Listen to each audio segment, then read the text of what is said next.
and then a Q&A at the end, as well as sending out a survey and our closing. During the session, the guest speaker will take participants through accessibility one-on-one, how to advance your organization and or individual self in the ways of true accessibility. This includes intersectionality. Now I will pass it to Ashanti McKee to go over our collective space. Thank you so much, Marcelina. And honoring our collective space, what do you want to acknowledge in this space today? Who would you like to honor in this space today? What do you need in this space today? What will help you be fully present today? And how can we support you today? Please feel free to respond in the chat or consider silently.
Thank you so much for everyone for honoring our collective space here today.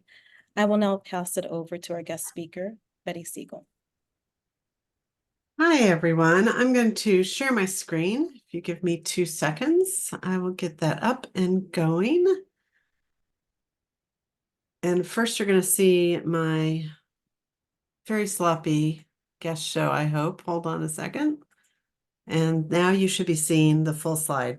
Alina, can you just confirm for me that you're seeing the PowerPoint? It's not filling up the full screen. It is not. Are you seeing the presenter view? Yes. Oh my goodness, this stuff is always so tough to do. I'm going to stop sharing and try it again. Oh my heavens, give me 2 seconds. I try so hard every time to do this right. And every time I have a technical glitch. So I'm going to try it one more time. Darn.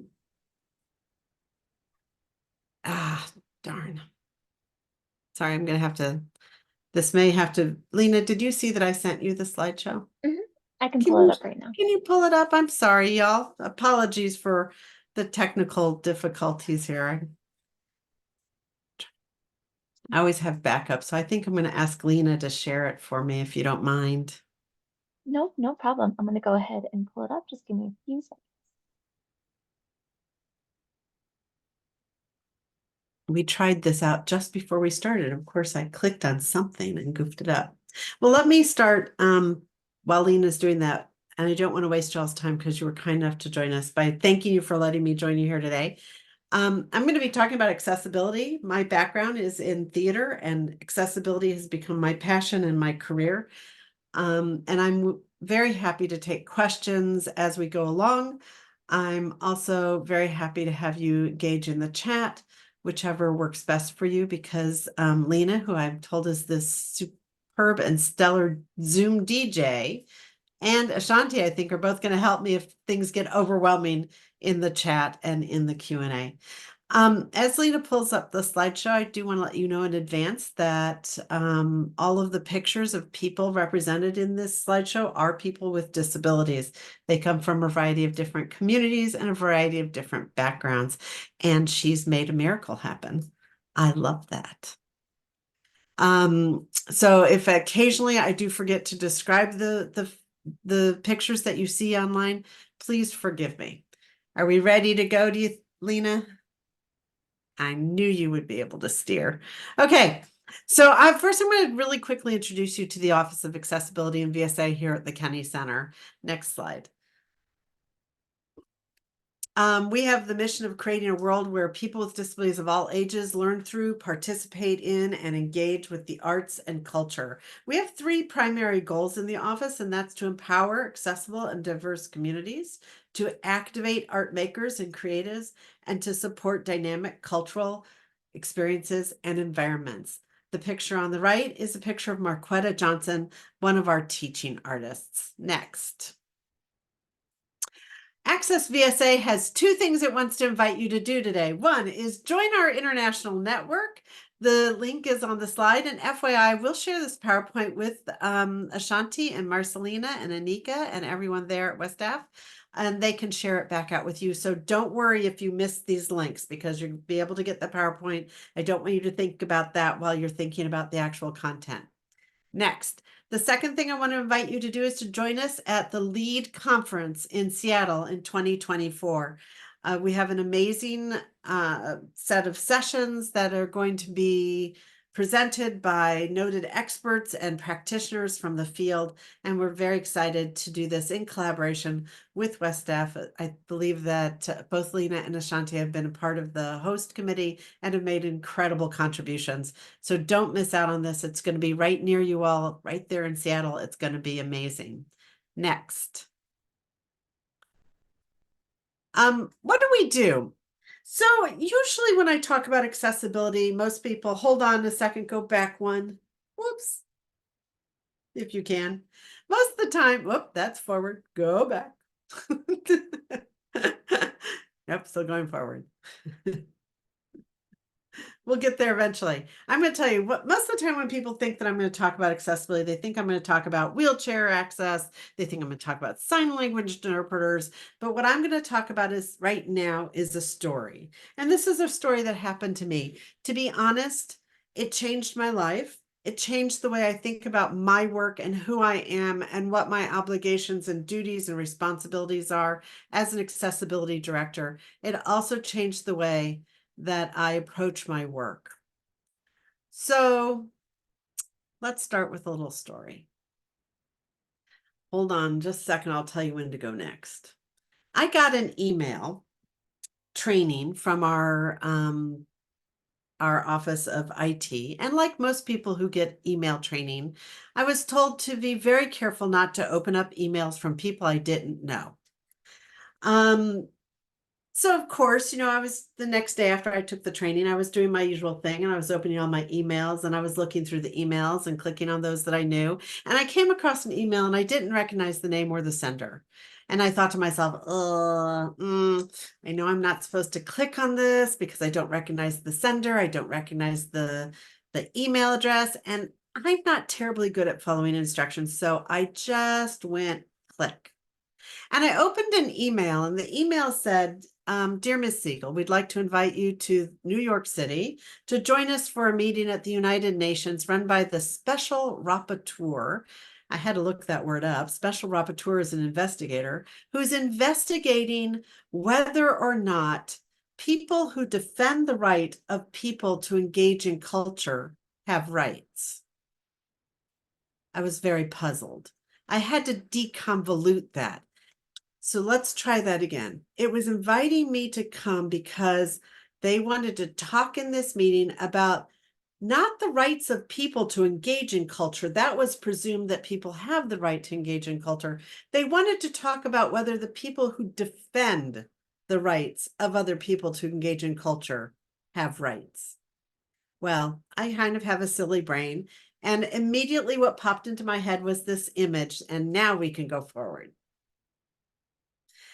And this image was an image of me wearing a lycra suit like a superhero.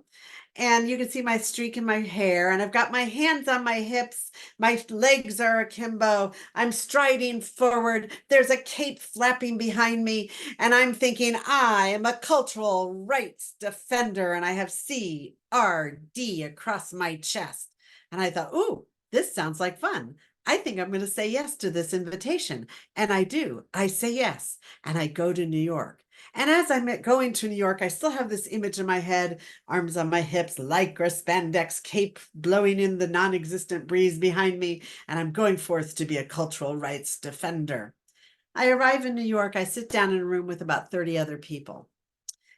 And the minute these 30 other people start to talk, I suddenly feel very silly indeed. And this image that you see on the screen that I had been carrying in my head goes pop. Next slide, which is blank.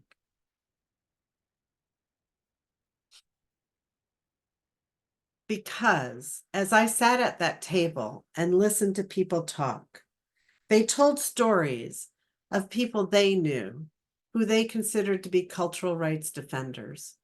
They told a story of a gentleman, and I can't name any specific names because I promised to keep confidential this information. I could tell the stories, but I can't tell the exact details.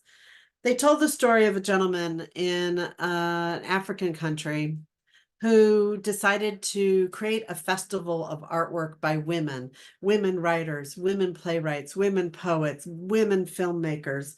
And he was all set to put this festival on. He'd planned everything. He'd made all the um, airline tickets for people to join. He'd set everything up. And he was called into the office of one of the governmental agencies of his country, and he was told to shut it down. He was told to shut it down because, for whatever reason, work by women wasn't something that the government felt needed to be highlighted or felt should be spotlighted this way. And they told him that if they didn't shut the festival down, that he would face jail and prison. And he said, I'm doing the festival. And he went to prison. Another story that one of the people sitting at this table told was even worse. And so I just want to give a little bit of a trigger warning here. This does involve some really serious stuff, including death. So they told the story of a man who had been a curator of a museum his entire life. He'd given all of himself to this museum and to the collection of cultural artifacts from his country. Now, he knew that his country was about to be invaded by an army, a militia of people that didn't have much respect for cultural artifacts. And he hid all the things in his museum. He basically emptied his museum. And he hid all the artifacts. And when indeed his country was invaded and he was brought up before a tribunal, the tribunal asked him to turn over all the artifacts that he'd hidden carefully, that he'd collected, he'd spent his life. And he said no. And in this case, the penalty for saying no, for refusing to turn over these artifacts that represented the culture of his community, was death. And he was beheaded.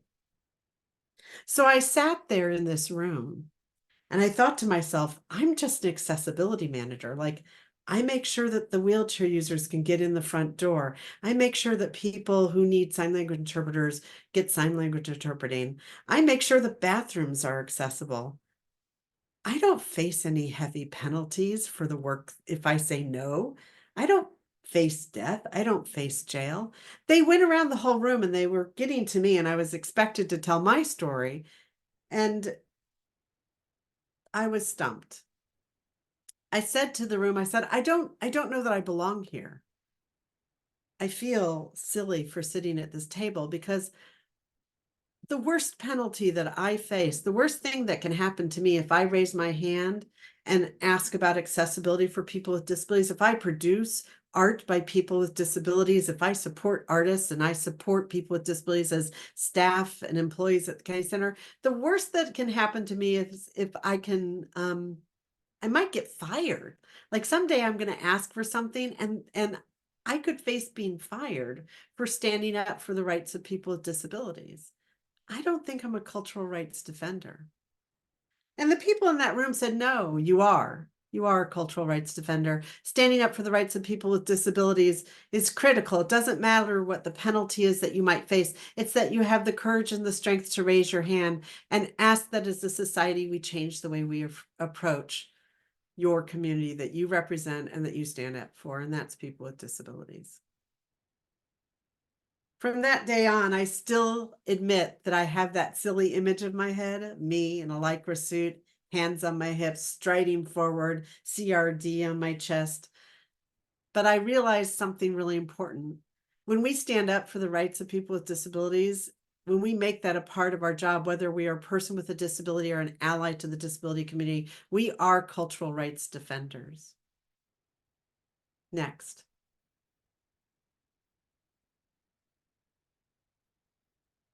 And so I like to leave you and this story with this little quote from the Secretary General from 2019 of the UN Commission on Human Rights. And that's that more people are speaking out about the indispensability of cultural rights for protecting the diversity of beliefs and practices on our planet. We recognize these rights as essential tools for preserving diversity and our common heritage. And so as we talk about accessibility, and I go through my regular, normal presentation, I want you to keep two images in mind. One, me in a lycra suit, which is a pretty good image. And two, this quote from the Secretary General that we need to speak out about the indispensability of cultural rights for people with disabilities every day and in everything that we do. Next.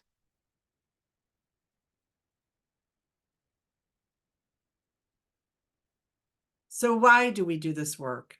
Well, I think it's important before we go forward with the rest of this presentation. And I want to give you a little bit of a breather because that story means a lot to me and I hope it means a lot to you. We need to look at what the human context is of the work that we do. Next. There are 1.2 billion people with disabilities around the world. That's 20% of the population. In the United States, there are 61 million adults with disabilities, which makes up 26% of the population. These statistics are really important for us to keep in mind because this issue of accessibility and disability rights and disability inclusion, this is not about those people over there. It is about us here in this Zoom today and in our venues and spaces, because that's 1 in 4 adult Americans. 1 in 4. That's about us. It's our friends, it's our family, it's our colleagues.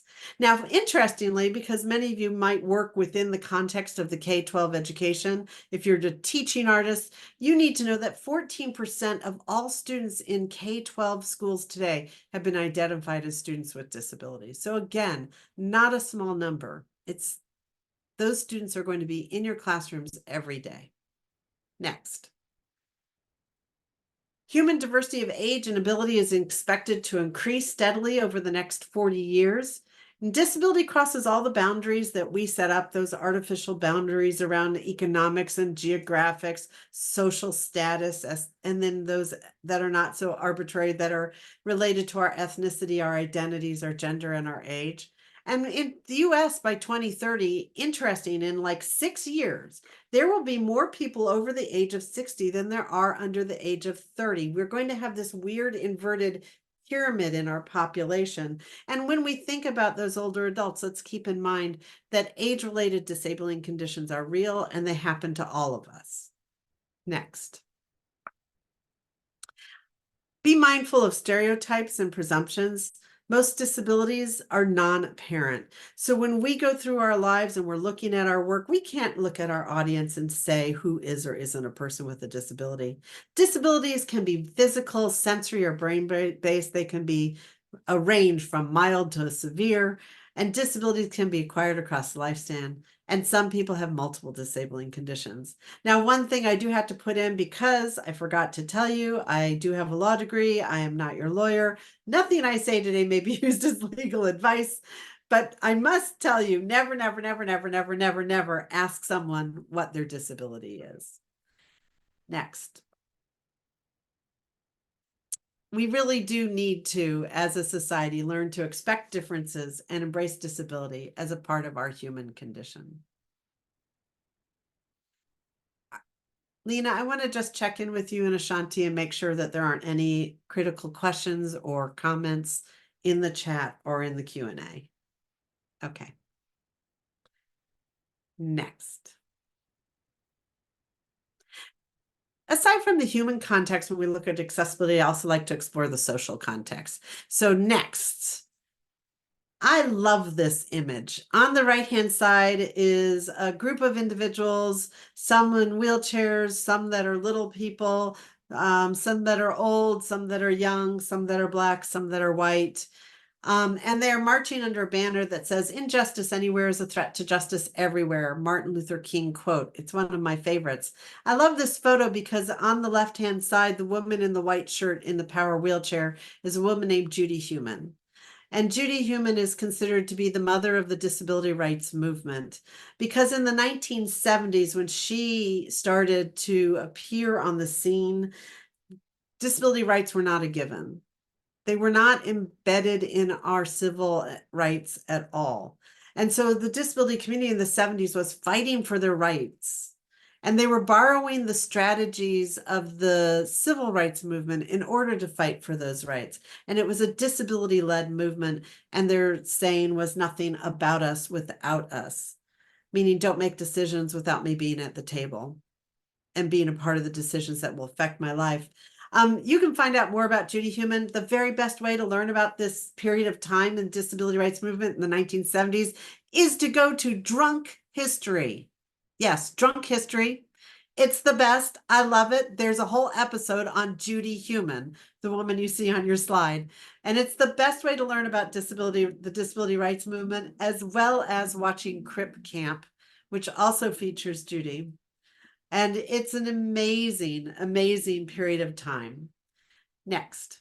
Now, from the 1970s, we move in the 2020s, and we continue with the idea that now what we're fighting for is the fact that disability rights are a given and that we need to see them in context of the civil, human, and cultural rights. We now look at diversity, equity, access, and inclusion, and we see disability rights as a subset of social justice, disability justice, and we include the idea of intersectionality and identity in the way that we approach disability. If you want to know more about the social justice and disability justice movement, a really good place to go is to the link that was on the previous slide. There's some really great articulated philosophies around the disability rights movement that, oh yeah, thanks for going back to that one, that I think are important to know. And they were produced by Sins Invalid, the 10 principles of disability justice. I'm going to be just very upfront with you. My background and my lens is through civil rights. But I know that there is a strong and powerful approach to accessibility that uses the lens of disability justice. And I don't want you to think that I'm ignoring it. It's just that I am not as familiar with it as I really ought to be. And I don't want to misrepresent these principles. So I think it's best to go to the source. Okay, now next. Now, the other thing that's happening in our society that's a trend or a context is that there's a different way of looking at disability. We can look at disability through the lens of the law, where the definition of disability is that a person is that a person has a disability who has a significant impairment of a major life function. This way of looking at disability on the screen, where we think about the way in which how we create environments, whether they're the physical, communication, information, or social policy environments, we can more or less disable a person. So what does that mean? That a person is more or less disabled based on their interaction with the physical, communication, information, and social policy environments. I'll give you a little story about that. My friend Beth Zebarth and Beth works at the Smithsonian Institution, and she is a power wheelchair user, and we like to go to the Kennedy Center. So we go to the Kennedy Center every day, but we stop at the coffee shop across the street. We get a cup of coffee, we cross the street, and the first thing that we see when we cross the street as we are approaching the Kennedy Center is the grand stairway. Architects love grand stairways. All right, so I look at my friend Beth, who's using her power wheelchair. She looks at me, and I wave bye-bye, and I run up the steps. And I leave her sitting at the bottom of the steps. Which one of us is more disabled by that environment, her or me? She is. She can't go up those steps. The environment is not supporting her. She is more disabled because those steps are there. Now let's change the scenario. My friend Beth Zebarth and I, she uses a power wheelchair and works at the Smithsonian, like to go to the theater. We go to the Kennedy Center a lot. We stop at the coffee shop across the street. We have our coffee, then we cross the street. And the first thing that we see is the grand stairway. Now, this time, my friend Beth looks a little bit to her left, and there's a sidewalk that bypasses the grand stairway. And I look at her, and she looks at me, and she waves bye-bye. And because she uses a power wheelchair, she guns it. She's up at the top of the steps and in the theater before I've even made it halfway up the steps. Which one of us is more disabled in that scenario? Her or me? This time it's definitely me. This time she has overcome the barrier that was built into the physical environment, and I am going to be disadvantaged by the steps. That's what it means to more or less disable someone based on the physical environment. We can fix the physical environment. I find this way of approaching disability be very empowering because I can fix the physical environment. I can fix the communication environment right now if I were really enlarged, because I can start to sign. If there was someone who was deaf in this room now, listening and watching, I could add sign language and I can talk and sign at the same time, although it really is hard because it's two different languages and it is hard to think in two languages at the same time. And so my brain, instead of coming together, kind of slips and disconnects. So I'm going to stop trying to talk and sign at the same time because it's tough. But I could fix that communication environment by adding the sign language. We could add captioning, and that would disable people less. The information environment is the environment you find on the internet, on your computer, and the social and policy environment is our laws and regulation that can be micro or macro. So you can have policies that affect the society, and then you can have policies that you implement within the context of your own venues and your own work. That's what it means to more or less disabled people. I would love to go into more context on this, but it's a tough concept. So I just want to leave it for you to think about a little bit. A thought question. What are ways that you can more or less disable people by addressing these different environments? Next. Oh, the legal context. But before I go, I want to stop a moment and check in. Are there any questions?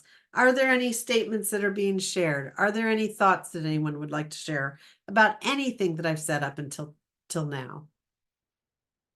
We do have a few questions in the chat Great. that did come up. So we have one from Jonathan Cantwell.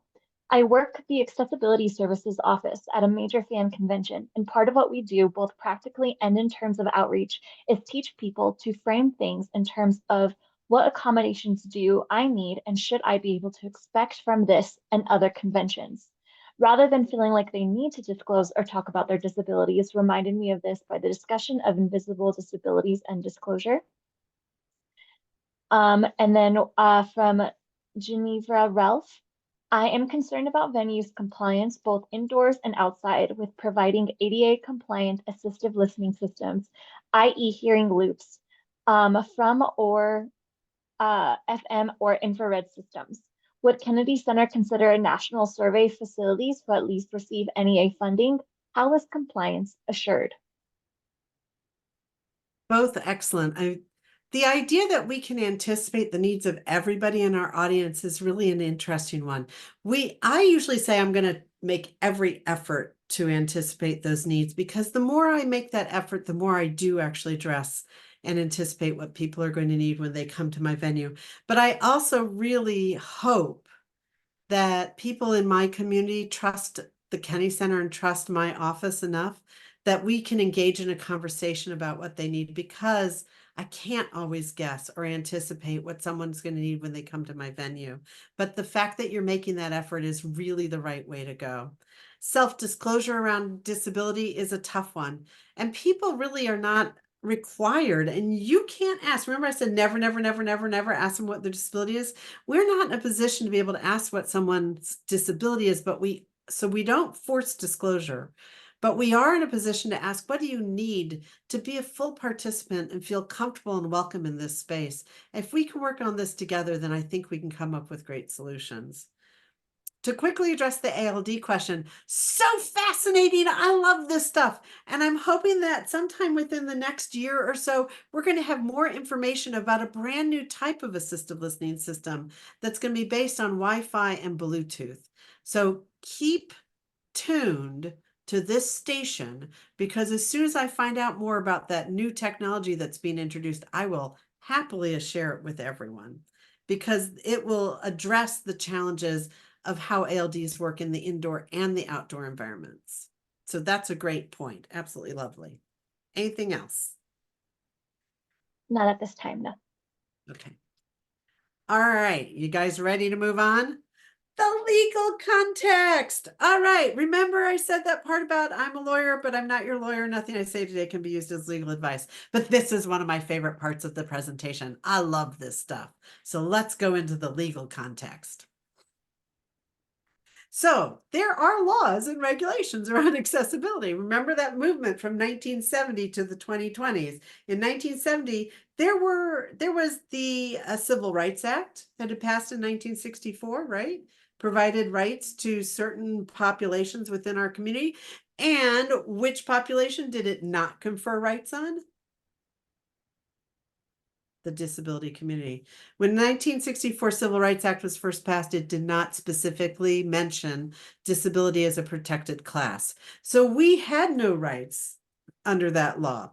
And it took until 1973, drunk history, best way to learn about this. It took until 1973 for Congress to pass the Rehabilitation Act with Section 504 in it, which prohibits discrimination on the basis of disability by any entity that receives federal financial assistance. What happened, just quickly, and I don't want to ruin drunk history for you, but although the regulations were passed by Congress in 1973, they were not authorized until much later in the 70s. And so it took a long time for the disability to get these rights. And these rights were limited. They were limited only to those entities who received federal financial assistance. Thank goodness, most arts and cultural organizations do receive some form of federal financial assistance. If the NEA gives your state money and the state gives your city money and the city gives you money, you've now received federal financial assistance and you're prohibited from discriminating on the basis of disability. It took until 1990, however, so almost 30 years after the 1964 Civil Rights Act was passed, for Americans to get the more solid protections of the Americans with Disabilities Act, which simply prohibits discrimination on the basis of disability in Title I, which covers employment, employers of 25 people or more, state and local governments, places of public accommodation. Most cultural organizations are either run by a state and local government, so covered under Title II, or are a place of public accommodation covered under Title III.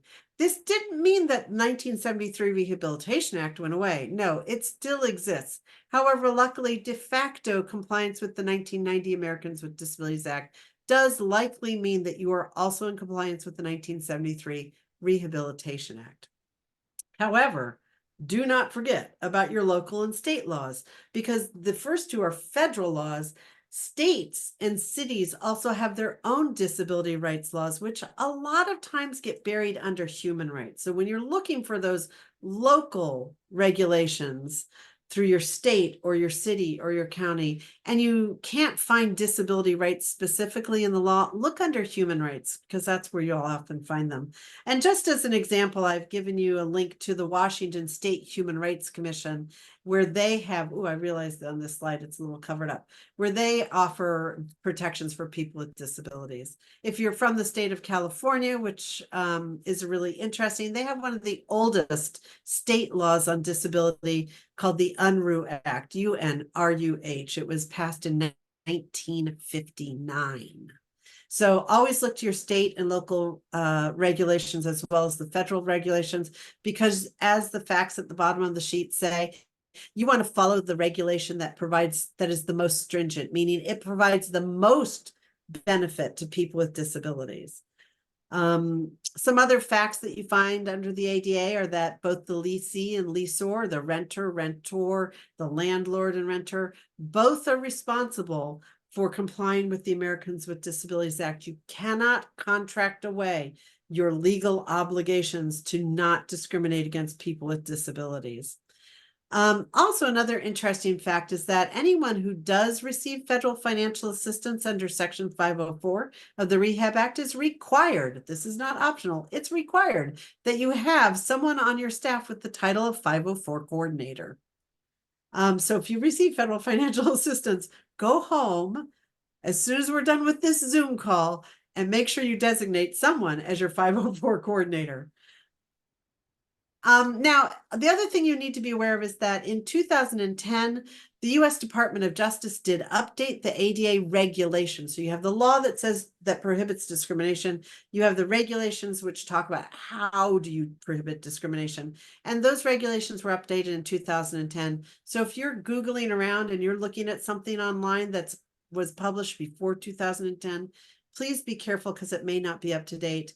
A good place to go to get information specifically about the updates and how they apply to the nonprofit and arts community is to go to the National Endowment for the Arts. I've given you the link at the bottom of this slide, and look for this document that you see an image of on the right-hand side called the 2010 Revised Regulations of the Americans with Disabilities Act, Titles 2 and 3. It outlines the significant changes as they affect cultural institutions. And I know this is a really good document because I wrote it. Next. I know sometimes I get a little prideful there. So basically, in a nutshell, what these laws say is discrimination on the basis of disability is prohibited, period. The end.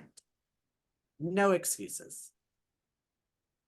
And this image is an image of one of my favorite artists who lives with a disability, a young woman named Oakley Thiel, who was an alumni of one of our visual arts programs at the Kennedy Center. Next. Now, how do we do this work? And I'm going to kind of barrel through these last few slides because I want to leave room for plenty of questions and discussion. And I noticed that in the chat, a lot of people are putting in some great information about drunk history, etc. But how do we make things accessible? Next. So I think when I approach accessibility, because my brain works this way, and your brain may very well work differently, is that there are 5 areas I think about initially. I want to look at the physical or the built environment. I want to look at programs. What are we doing programmatically to be accessible? I need to engage administrative and operational folks in order to ensure both physical and programs are going according to plan. I want to be sure that we communicate about accessibility internally and externally. And I really want to make sure that we aren't forgetting to address the issues around employment of people with disabilities and representation of people with disabilities in our museums and on our stages. Next. So in order to do that, I think about a cycle of accessibility. I'm not going to talk about each one of these circles, and you don't have to do this in the order that they're on the screen. You can jump around because every entity is going to be at a different place in their accessibility journey. But I do like to emphasize that it is critical that you get an organizational commitment to accessibility, that you get community engagement right at the very beginning. We want to make sure that people with disabilities are part of our planning for accessibility.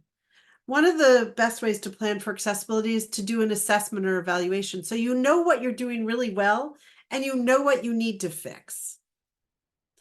The next thing is policy, procedure, and practice.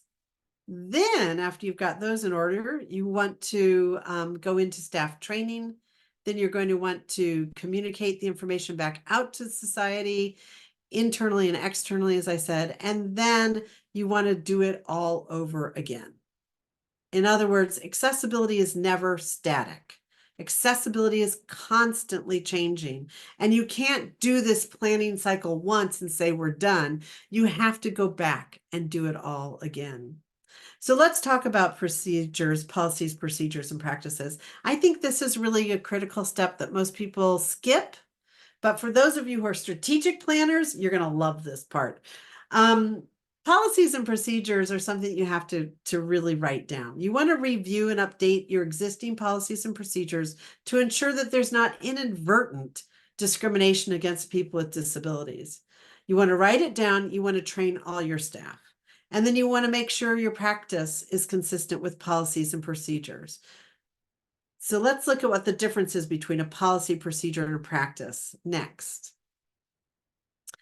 And I have to give great kudos to Lena for moving this slideshow forward because she wasn't expecting to have to do this. So thank you, thank you, thank you. A policy is the big picture. It's like when you're looking at something, you're way up high and you're looking at everything. It may include your eligibility criteria, employment guidelines, admissions and ticketing rules and fee structures, etc. But it is the big picture. I like to say for the Kennedy Center, our policy is that we welcome people with disabilities. It's one statement. Our policy is really simple. We welcome people with disabilities of all ages, young children, older adults, doesn't matter. People are welcome. The procedures by which we welcome people with disabilities are the planned actions by which that policy is implemented. So the planned actions are we're going to provide sign language interpreters. We're going to make sure that ticketing is accessible online. We're going to set up audio description. There's a million ways that you can set up procedures, which are your planned actions to welcome people with disabilities. And then practice is the routine way in which your policies and procedures are carried out on a day-to-day basis. Okay, practice is what actually happens.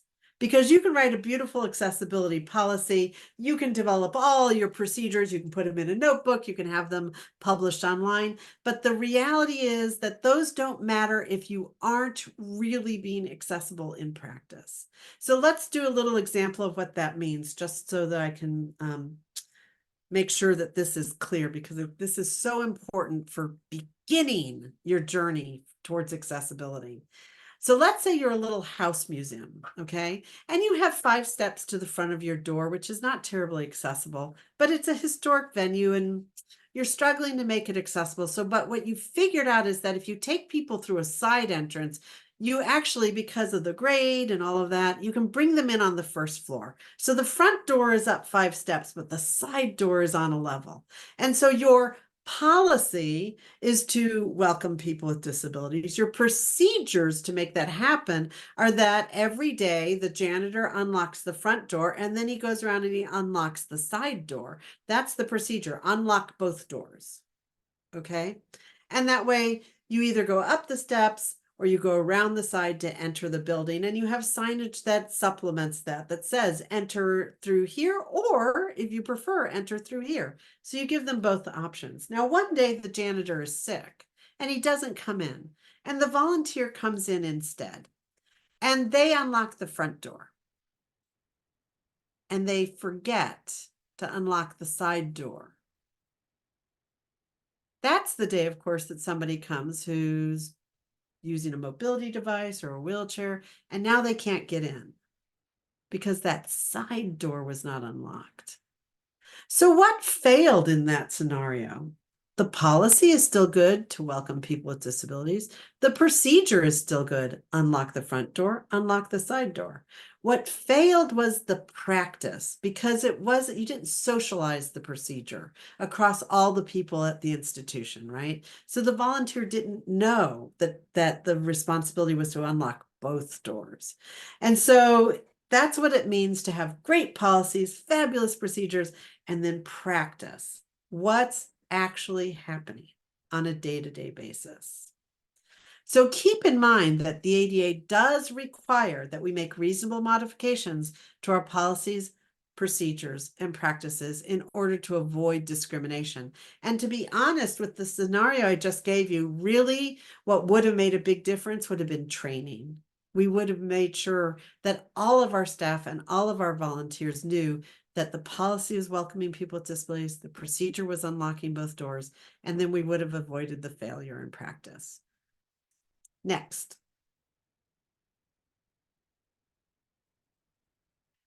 So we're getting to the end of the formal presentation, so get those questions ready to go, or statements, or things that you'd like to share that you feel you're doing well in accessibility. I truly believe that everyone has an opportunity to create experiences and spaces designed to expect and embrace diversity and difference.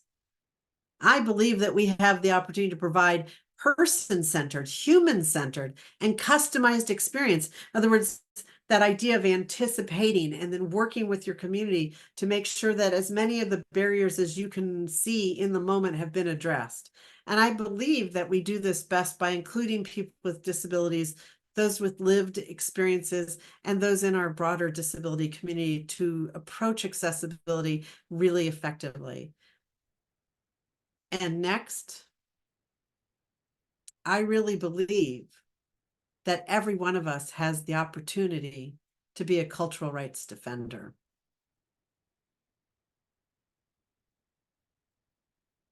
And with that, I'm ending my formal presentation so we have time to chat and ask questions. So, are there anything, Lena or Shanti, that you see that you'd like to bring up? Or we can open it up and people raise their hands and we can unmute them? We have a few in the chat. Yes. So I have one in a Q&A. Does the Kennedy Center have a sample assessment evaluation that we could adapt and use for our organization? You know what? The Kennedy Center does not, but the Institute for Human-Centered Design and your local ADA centers have a checklist. Usually I don't like checklists, but they have a checklist that's the best one out there that allows you to approach your work. I believe it's called an accessibility checklist for existing facilities. And I'm going to look for it if I can online, and I'll put it in the chat. But it is the best one out there. Our next question is, sorry, do you mean that a venue can wait to provide an assistive listening system until something that is currently in development is available commercially? No. Let me correct that. Right now, your legal obligation is in a venue or in a space or in any of the artwork or experiences that you provide. If audio communication is critical to that thing that you are providing, you must now provide assistive listening devices. That is a requirement of the law. What I am saying is that for the first time in 40 years, I'm so excited. The vendors of that type of equipment are getting ready to introduce some new technology. So the old assistive listening devices were either an infrared system, a radio frequency system, or an induction loop system and or a hardwired system. Now they're about to add, well, there are actually Wi-Fi systems on the market right now. The new thing will be that they are going to add Bluetooth systems, which is just so exciting to someone like me, because I think it's going to solve some of the problems that we have when we transfer that equipment between indoor and outdoor spaces. Also, what it's going to do is it's going to take into account that personal hearing devices, people's personal hearing aids, cochlear implants, etc., are also changing and adapting. And the new large area assistive listening systems will be more compatible with the new hearing devices that are coming out. And so I'm excited about that. But you must have the assistive listening systems now. The new technology may not really be out on the market for another 2 to 5 years, but it's exciting to know that it's coming. That got way more geeky than you really wanted, I'm sure. I'm happy to talk about assistive listening devices ad nauseum. So give me a call or send me an email. Our next question is, how do you encourage your team and staff to think about accessibility with more of an opt-out model? Accommodations are available to everyone, those who don't need them opt out, instead of an opt-in model. Accommodations require people with disabilities to self-identify and ask for accommodations. That's a really interesting question. I'm kind of interested from the person who asked that question. Do you have thoughts on that? Have you experimented with the opt-in, opt-out type of approach? And have you found something that you found worked really well? Or has anyone else on this call, on the Zoom?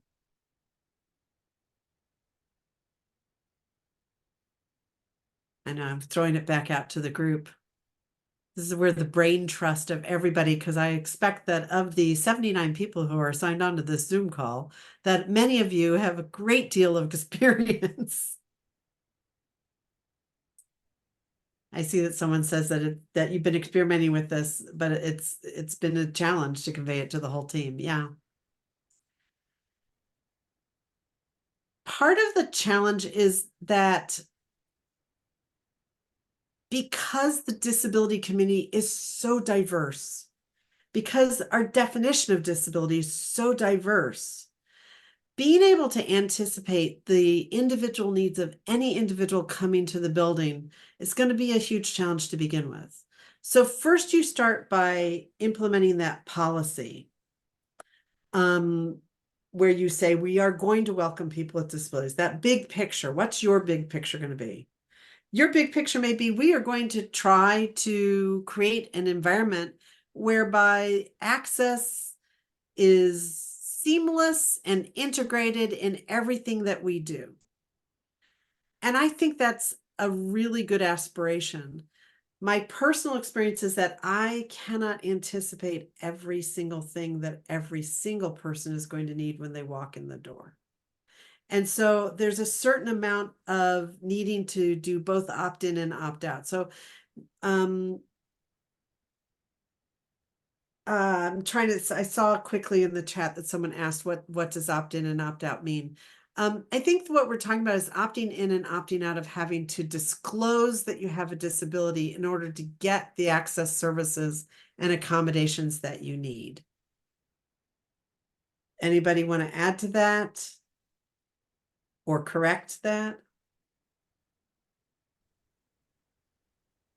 Hi, this is Andrew from Wyoming, and there's a great visual that I think speaks to this, and it shows in front of a school that snow has fallen, and there's a handicap wheel access ramp, and then there's stairs next to it, and the custodian is shoveling the stairs first while someone waits in their wheelchair at the bottom of the stairs. And the idea is that if they had shoveled the ramp first, everyone could have gotten up the ramp, but because they chose the stairs, that person had to wait. And I think that the idea would be, a step farther. Why not just have a ramp? Everyone can make it up the ramp, and so no one has to opt in to using the ramp or opt out of using the ramp. And I think it's the same with hearing accessibility and the accommodations that you have, just making them available to everyone,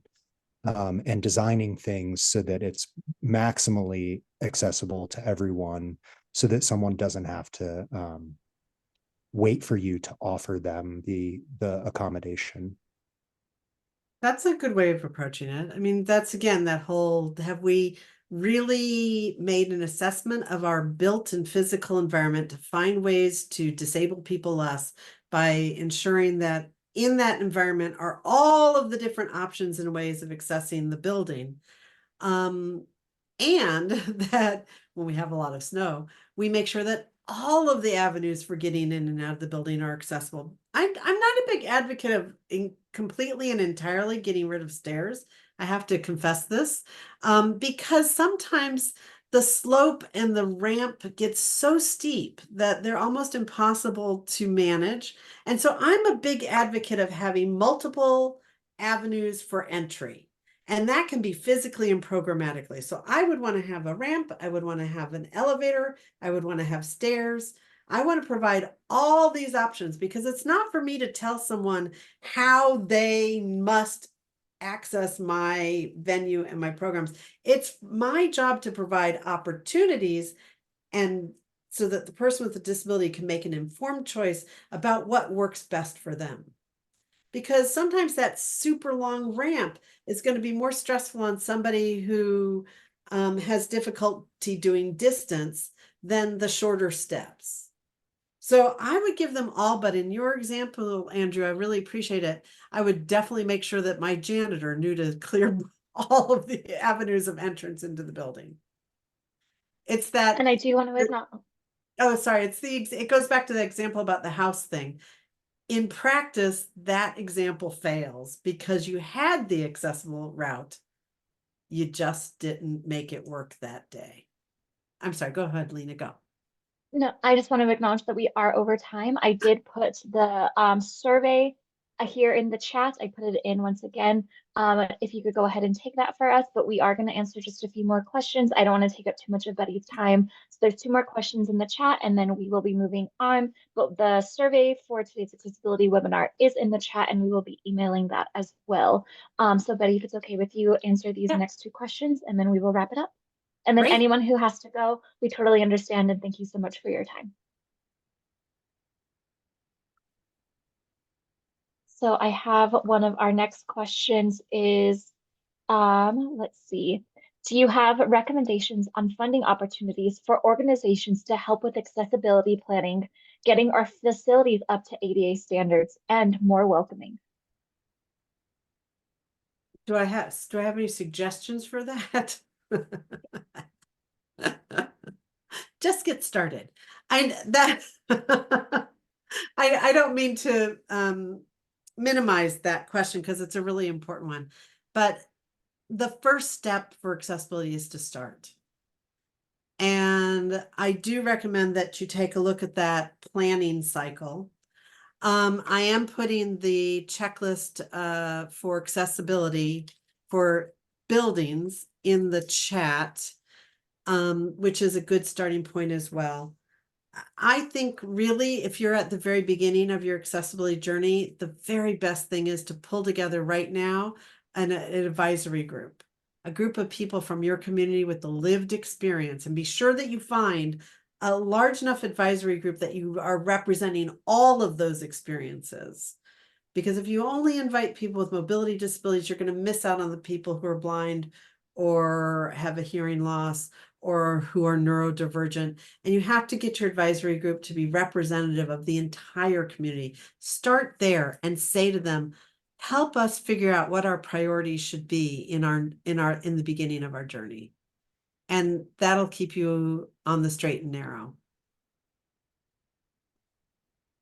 Perfect. And for our last question of the day, our nonprofit runs a storytelling festival. We offer ASL interpretation. What other kind of assisted listening do we need to offer? Okay, so ASL interpretation works if somebody knows ASL. So you have to keep in mind that the deaf community is not monolithic. And you have people who are what I would say are culturally deaf. In other words, they're born deaf. They are raised in a deaf community. They are raised with American Sign Language as their first language. But there are other people who can be born deaf and raised oral. And so American Sign Language doesn't help them at all. So the 3 kind of tools that I think are foundational that you should consider, and again, in consultation with your community, are some form of ASL. Now that could be, well, let me take that back. ASL is one way of doing it. Captioning is another way of doing it. And assistive listening devices like the RF-IR systems that are out there are the 3rd way of providing access for people with disabilities.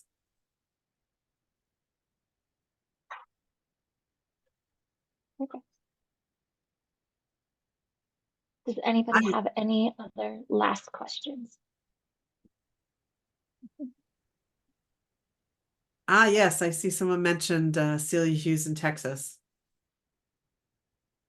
She's a great resource. There's so many people out there.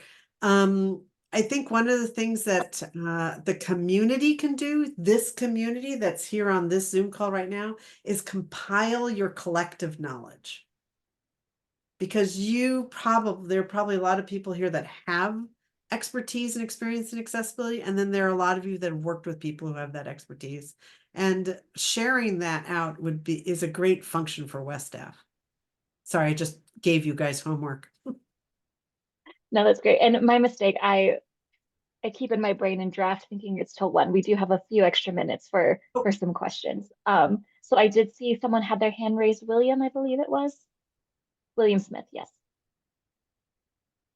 Yeah, good morning. My name's Bill Smith, and I'm the director of the Lahaina Arts Guild, and we teach hundreds of children here in Maui. And our work's gotten even more critical since the August 8th fire that burned down most of the town. But we've continued to work with the schools and run our art fairs and summer camps. But I was intrigued by, Betty, your statement that your insistence that do not ask anybody what their disability is. And my first reaction to that was, well, of course, you don't want to offend anybody. My second reaction was, but wait a second, I do that all the time because I have to. If I'm hiring somebody, if I'm bringing on a volunteer, the children in the classrooms, I don't ask them, but I do need to know as much as I can about their disability so that we can help them. So I just was interested in your thoughts on that. Yeah, that's a good place to start. So the reason why I say never ask anyone about their disability is because it's actually illegal. In most circumstances. Okay. So for example, if someone comes in to apply for a job, I'm not allowed to ask them questions about their disability unless they self-disclose. So there has to be the opportunity to self-disclose that they have a disability, and they are not obligated to self-disclose either. So in an employment situation in particular, you want to be very careful about the kinds of questions that you ask. Now, what you can ask are things like, are there things that I can do to help you be successful in this position and in this classroom as a volunteer? You're exactly right, and that's very well put. Most of the time it just evolves, and Right. it comes out in a very healthy, friendly format. So that's what we've always tried to do, but we never ask directly. Okay. Yeah, once someone self-disclose, because I think because that's a question you'd want to ask everybody.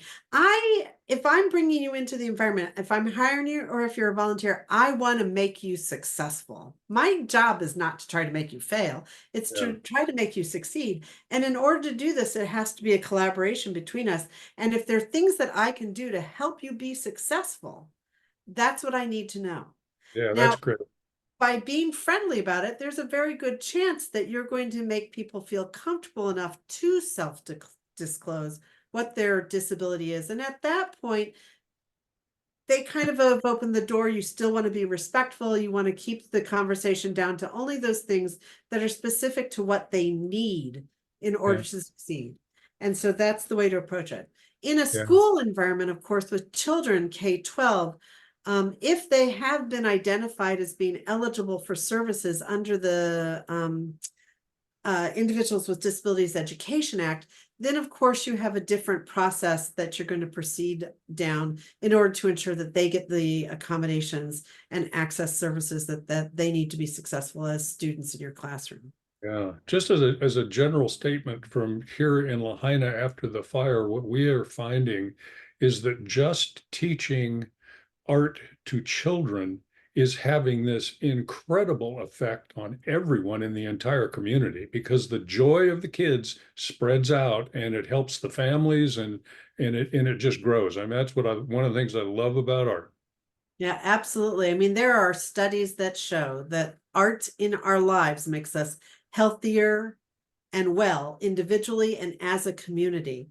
There's an interesting movement that really has not caught on in the United States, but I keep pushing for it. But Google around and look for social prescriptions where you have social prescriptions of the art. So the hope is that someday what will happen is when you're kind of feeling achy and painy and you're not, not really connecting, you go to the doctor, and the doctor, instead of saying, take 2 aspirin and you'll feel better in the morning, that there will be a way for them to say, go to a dance class and you'll feel better in the morning. Engage in art and you'll feel better in the morning. And it will be a prescription that the doctor can give you that hopefully Medicaid and Medicare will respect and pay for.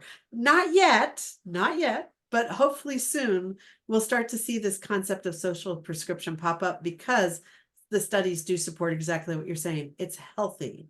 It's healthy. We should all go to medical school then.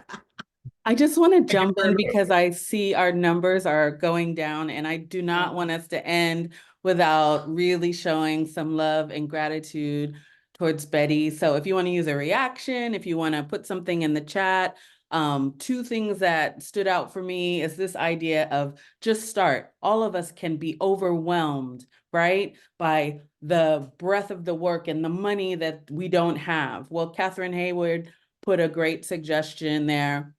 Every grant that you apply for, make sure that you include accessibility in there every time.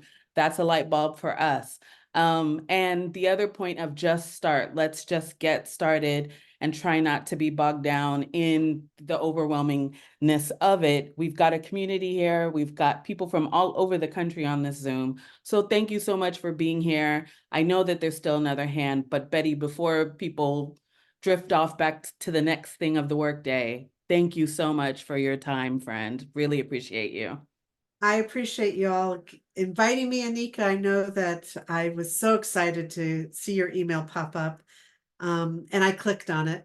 And working with Lena and Ashanti has been an absolute joy. And I know that WESTAF is an incredible resource for everybody across the United States. So take advantage. We also do have a question in the Q&A, so I'll do Q&A, and then Andrew, it'll be for your question. For the Q&A, what's the best way to find a database of sign language interpreters? What is an average pay range for these services? Excellent. I would check out RID, the Registry of Interpreters for the Deaf. It is a national entity, but has local branches. RID. Registry of Interpreters for the Deaf. The folks who register as sign language interpreters are the ones you want to work with, because you're guaranteed that they will have a certain level of experience and skill. The other thing you can do is look for freelance interpreters in your area. But even with the freelancers, please, please, please make sure that they have RID certification in order to ensure that they are actually qualified as interpreters. So RID. Perfect. And then Andrew Schneider. Thanks. I come at this from a couple different angles as a board member for museums and arts organizations, but also as a leader of a state arts advocacy organization. And because we advocate for arts access, we find ourselves doing a lot of advocacy out in the field for folks to become compliant and to try to inspire them to go above and beyond compliance, to really think about who's in their community. And so I attend things like this because, one, it inspires me and it gives me tools to go out to the field and inspire others. But just acknowledging that I'm coming at this from a political environment that I could not put in front of them some of the slides that you used using quotes from leaders at the United Nations, because that's just a non-starter. So it got me thinking about this question, which is, are there sources, American sources, conservative sources, that wouldn't have raised the same global agenda issues, or examples you can point to in super red majority states of people who are doing great work that we could use to inspire folks who might be in that camp? Right.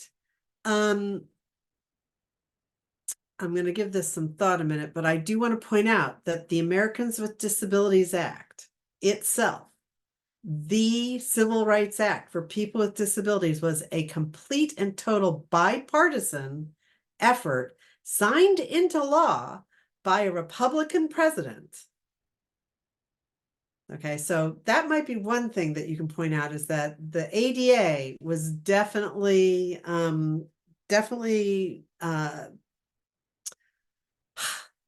was a piece of legislation that when it was passed was definitely fought for long and hard by both sides of the aisle. Now, that may not be exactly what you're looking for, but I think it's an important thing for us to keep in mind. There are American sources. Your ADA centers, these are federally supported, so maybe not as popular with some, but still federally supported, nonpartisan entities that are there to help you and the people in your community to be more accessible. I'm going to think long and hard about what you're asking, because I think it is an important thing, and really nice to hear such self-awareness around the need to frame your advocacy in a way that people will hear it. And so let me think on that one, Andrew. I will give it serious thought and see if I can't share some of those resources. I think what I'll do is end up sending them to Lena and WESTAF staff so they can reshare them. Thank you But so the much. ADA centers are completely 100% based in the United States. They've created most of their resources and refer only to US sources.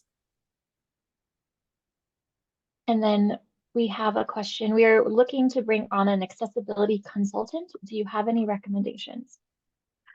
I try to steer away from recommending consultants. I'll tell you why, not because I don't think there aren't some good ones out there, but because there are also some bad ones. And I don't know them all personally, so I can't really give them my personal endorsement.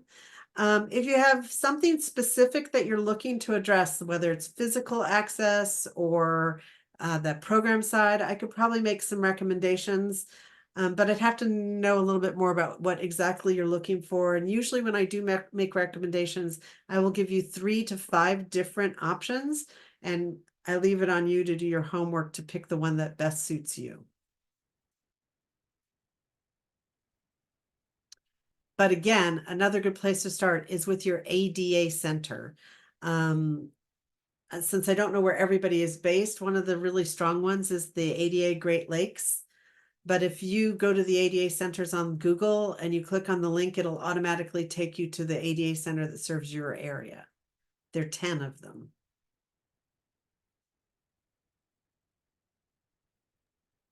And they'll do it for free. Sorry. Let's see. I'm interested in audio description. Are there resources anyone can point me to? The American Council for the Blind has been a big proponent of audio description for many, many, many years, and they've been developing resources and are actually in the process of collecting public feedback and comment on a certification for ADA. For audio describers. Again, not quite there yet, but will be soon. And depending on what area you're in, I can recommend, again, always give you more than 3. There is Celia Hughes in Austin, Texas, Deb Lewis in California, Michael Mooney in New Jersey. There are a lot of people out there that are doing great work in accessibility. And if you email me or send a note to Lena and tell me where you're based, I'll try to connect you up with someone who's in your local community.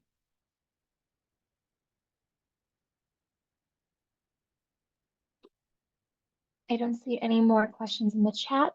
Does anybody have any last questions before we start to wrap up?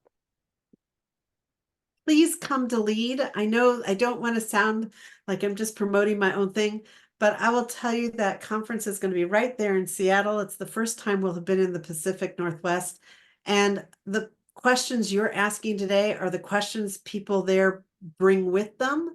And there are people there who can answer them. And everybody that comes to LEAD brings something of value into the room to share and walks away with something of value to bring back to their own community. It's a great opportunity.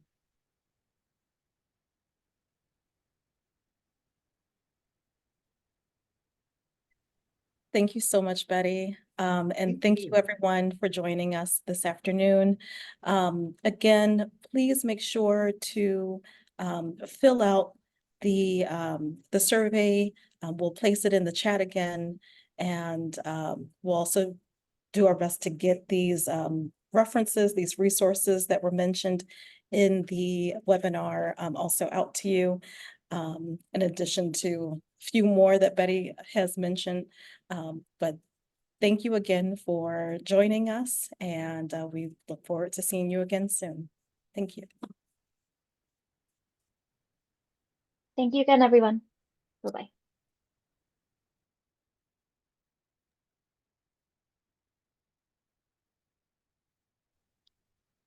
Great job, Ashanti, Lena, and Betty. It's Catherine. I just wanted to say it in person. Thank you so much, Catherine. It definitely All takes right. a community. You're still there, and